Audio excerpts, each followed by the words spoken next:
Chronocac vous est présenté par Société Générale Produits de Bourse.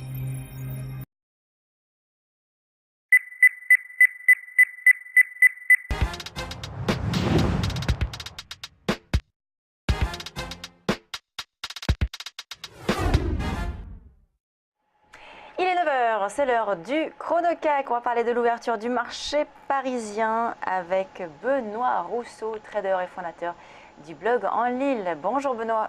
Rebonjour. Bonjour Lucie. Alors, quelle stratégie adopter ce matin sur le CAC 40? Alors on va adopter une stratégie défensive. On va essayer de bien rentrer pour profiter d'un rebond possible des indices, exactement comme hier.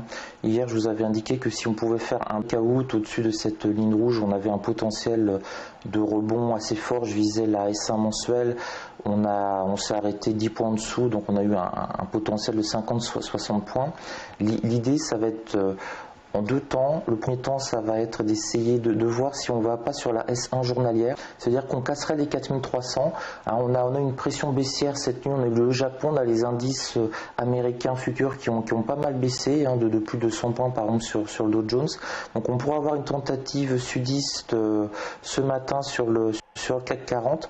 Donc la zone, la S1 journalière pourrait être une très belle zone pour acheter, pour profiter d'un rebond. Donc la zone 4275, 4278, acheter en day trading pour tenter de faire un rebond vers les 4003, voire plus haut vers les 4325. Et on a cette fameuse ligne rouge qu'on a été touché à 8h59 pile sur les futurs.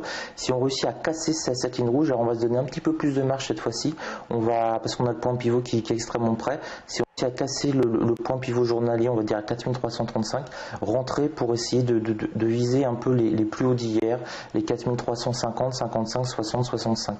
Donc en fait une double stratégie de breakout, puisque là on est sur un marché un petit peu indécis. On baisse, on maintient nos niveaux bas à l'heure actuelle, on réussit à les maintenir, donc on a un potentiel rebond intéressant. Donc peut-être sur la S1 journalière rentrer pour rejouer le retour vers les 4003, les 4325. Et puis si on passe au nord, si on s'affranchit du point pivot journalier, surtout de cette petite ligne rouge qui est à 4327, on peut essayer de suivre un peu une accélération en intraday. Donc toujours faire de l'intraday, en ce moment c'est évident.